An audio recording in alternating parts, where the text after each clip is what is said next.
Donc, citoyens et citoyennes, donc comme vous ont expliqué Sarah et Nico tout à l'heure, nous sommes ici par rapport à ce dont personne ne vous parle, parce qu'apparemment apparemment le traité donc, transatlantique n'a pas été qualifié donc, pour la Coupe du Monde, donc du coup ça vaut pas la peine qu'on en parle.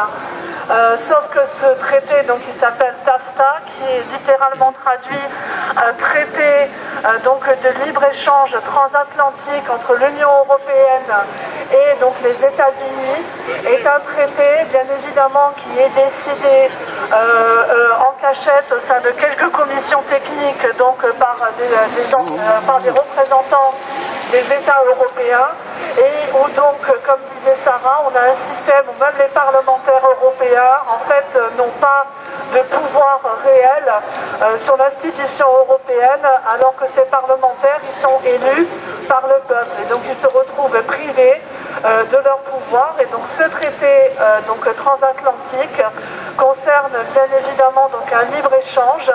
Donc du coup on peut se retrouver avec donc une mise en conformité obligatoire de l'Union européenne avec les lois américaines. Moi donc je parlerai principalement de deux points. Je parlerai d'abord donc des gaz de schiste, pour déjà dire que de toute façon l'État français n'a aucun intérêt à refuser ce traité de libre-échange, puisque ce que très peu de personnes savent actuellement, c'est que l'État français continue à accorder des permis d'exploration de gaz de schiste déguisés en permis d'hydrocarbures conventionnels. Ils font passer ça pour de l'exploration de pétrole. Par exemple, il y a eu une action de certains militants il y a un mois qui se sont accrochés à une foreuse en Seine-et-Marne, parce que, mais oui, bien sûr, mesdames et messieurs, on fore actuellement dans le sous-sol français, en Seine-et-Marne. On a des permis d'exploration de gaz de houille qui sont accordés chaque jour par le gouvernement français, et tout cela, ça pollue notre sous-sol, tout ça, ça pille notre économie, et tout ça, ça pollue l'alimentation en eau potable, et la pollution des nappes phréatiques qui nous nourrit est irréversible. Et donc du coup l'État français n'a aucun intérêt à accepter un accord de libre-échange européen qui va autoriser notamment les entreprises, en cas de refus d'accord de permis, à automatiquement attaquer l'État et à demander un dédommagement conséquent, et qui paiera au final, ce sera nous bien évidemment. Concernant la problématique de l'agriculture et des terres fertiles, ce traité de libre-échange vise bien évidemment à imposer le calendrier de graines Monsanto. Je rappelle quand même qu'on a aussi une entreprise européenne qui s'appelle Vilmorin, qui est leader aussi dans le monde des OGM, dont on ne parle pas assez. Mais bien évidemment, imposer ce calendrier de grainier voudra dire que, par exemple, mesdames et messieurs, si vous cultivez dans votre petit carré de jardin et que vous avez envie de réutiliser votre propre graine, vos propres semences, et bien on risque de vous attaquer parce que vous n'avez pas utilisé des semences répertoriées dans le calendrier Monsanto. Et que tous les quartiers actuellement et tous les agriculteurs qui sont en train de se remettre à l'agriculture raisonnée, qui sont en train de se remettre à se nourrir avec leurs propres semences, par leur propre initiative citoyenne, et seront passibles de poursuites judiciaires. Donc, puisqu'ils ne se seront pas conformés aux pratiques des multinationales comme Monsanto ou comme Vilmorin. Et donc, notamment, ce qui se passe actuellement, c'est que bien évidemment, c'est une mainmise des multinationales, et c'est un renforcement de l'oligarchie, de certains organismes dirigés par les États européens.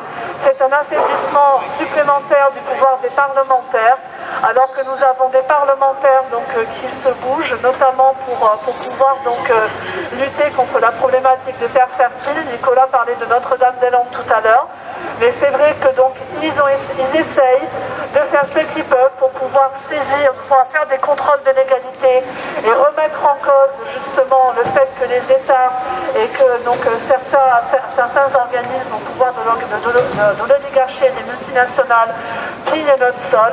Ils essayent de faire ça actuellement aussi dans les Alpes-Maritimes, sur la plaine du Var. Mais ce qui se passe, c'est qu'avec ce traité transatlantique, ils seront encore plus privés de leur pouvoir, alors que ces parlementaires, je rappelle, sont élus par le peuple. Et sauf que ce traité transatlantique, évidemment, ne nous demande absolument pas notre avis. Et notamment des parlementaires qui siègent dans les commissions techniques qui sont en train d'essayer de faire passer en France ce traité n'ont pas accès au dossier, ils n'ont pas accès à l'information, puisque bien évidemment ce n'est pas dans l'intérêt des multinationales, ce n'est pas dans l'intérêt des lobbies destructeurs de la planète de les informer et donc de leur demander leur avis. Donc on va de plus en plus vers une privatisation du vivant et vers donc une privation de la démocratie citoyenne. Et donc bientôt, nous n'aurons plus que nos yeux pour pleurer et ce sera. Mais nous devrons payer avec nos impôts et avec notre argent. Voilà. Et donc on a Et donc petit à petit, la parole des citoyens et la parole de ceux qui sont élus par le peuple sera complètement bafouée. Enfin, du moins de ceux, il n'y en a pas beaucoup, qui ont le courage de résister au lobby et qui sont constamment menacés de mort à cause de ça. Voilà ce que nous réserve l'avenir. Désobéissance, semer les graines de cocopelli. Voilà.